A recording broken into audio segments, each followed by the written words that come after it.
ఆర్థికంగా ప్రపంచంలో రెండో స్థానంలో ఉండే చైనా సైనికంగా, సాంకేతికంగా వేగంగా ఎదుగుతోంది. కానీ చైనా ఎదుగుదల కేవలం అభివృద్ధి కాదు, అది ఒక వ్యూహం. ప్రస్తుతానికి మనం చూడబోయేటువంటి కథ అంతా నీటిపై సాగుతున్నటువంటి సౌండ్ లేని యుద్ధం గురించి.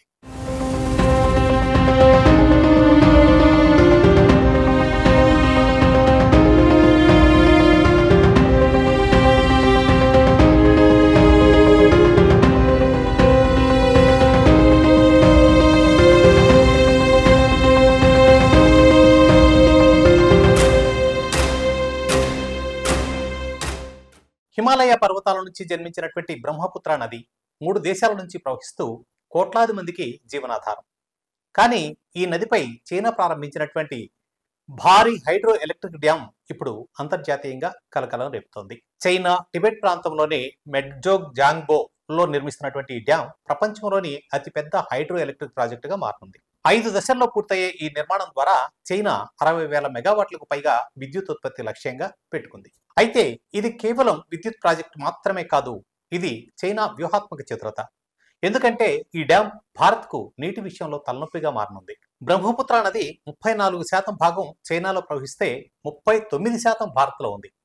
అయితే ఎగువ దేశంగా ఉన్నటువంటి చైనా దిగువ ఉన్నటువంటి భారత్పై నీటి విడుదల, నియంత్రణ విషయంలో ఆధిపత్యం చెలాయించేటువంటి అవకాశం ఉంటుంది. ఇక వర్షాకాలంలో చైనా డ్యామ్ గేట్లు ఏకంగా తెరిస్తే అరుణాచల్ ప్రదేశ్, అస్సాంలు వరదలతో అతలాకుతలం కావచ్చు. వేసవిలో నీరు నిలిపివేస్తే సాగునీరు తగ్గి రైతులకు నష్టం, తాగునీటి కొరత వంటి సమస్యలు తలెత్తేటువంటి అవకాశం ఉంటుంది. ఇది భౌగోళికంగా మాత్రమే కాదు, ఇది సూటిగా భద్రత, ఆర్థిక వ్యవస్థలపై కూడా ప్రభావం చూపించేటువంటి సామర్థ్యం కలిగినటువంటి ప్రాజెక్ట్ అవుతుంది. భూకంప ప్రాంతంలో ఇలాంటి భారీ నిర్మాణాలు నిషిద్ధం అనేటువంటి శాస్త్రీయ అభిప్రాయాలు ఉన్నా కూడా చైనా మాత్రం ముందుకే సాగుతోంది.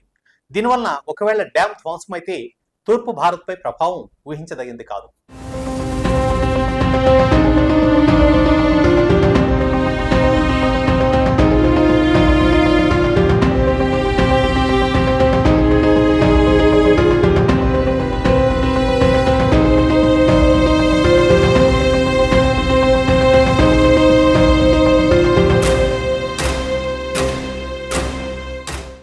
చైనాకు ఇది విద్యుత్ ఉత్పత్తి ప్రాజెక్టు మాత్రమే కాదు, ఇది నీటిని ఉత్తర చైనాలకు మళ్లించేందుకు పక్కా ప్లాన్.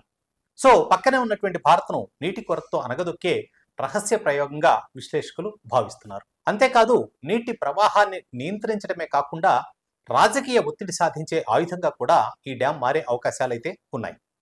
దీన్ని గ్లోబల్ వాటర్ వార్కు ప్రారంభ బిందువుగా పరిగణించే వారు కూడా ఉన్నారు. సో ఇలాంటి ప్రాజెక్టులను కంట్రోల్ చేయాలంటే అంతర్జాతీయ ఒప్పందాలు అవసరం.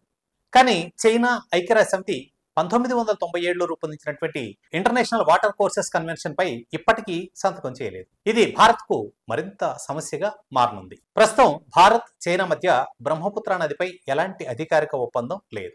సో చైనా యథేచ్ఛగా వ్యవహరించగలుగుతోంది. ఈ నేపథ్యంలో భారత్ తక్షణమే చర్చలకు దిగాలి. ఒప్పందాల్లో నీటి విడుదల షెడ్యూళ్లు, హైవేల నిర్వహణ, వరదల నివారణ విధానాలు, అత్యవసర సమాచార షేరింగ్, భద్రతా ప్రోటోకాల్, పర్యావరణ ప్రమాణాలపై క్లారిటీ అవసరం. ఇలాంటివి లేకుంటే మన సరిహద్దు వివాదాలతో పాటు ఇప్పుడు నీటి యుద్ధానికి రంగం సిద్ధమవుతోంది.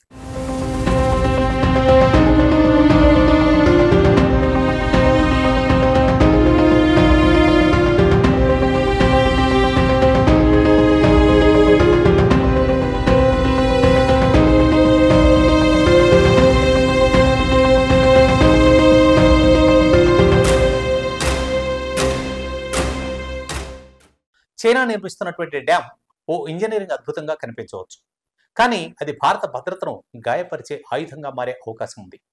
నీరు మన భవిష్యత్తుకి ప్రాణం. అదే ఇప్పుడు రాజకీయం, వ్యూహం, అంతర్జాతీయ ఒత్తిడిగా మారుతోంది. భారత్ దీనిని తేలిగ్గా తీసుకోకూడదు. వేచి చూడలేం. దౌత్యపరంగా చైనాను ఒప్పించడానికి చర్యలు తీసుకోవాలి. లేకుంటే నీటి యుద్ధం అనే పదం రేపటి వార్తల శీర్షికగా మారే అవకాశాన్ని కాదనలేం.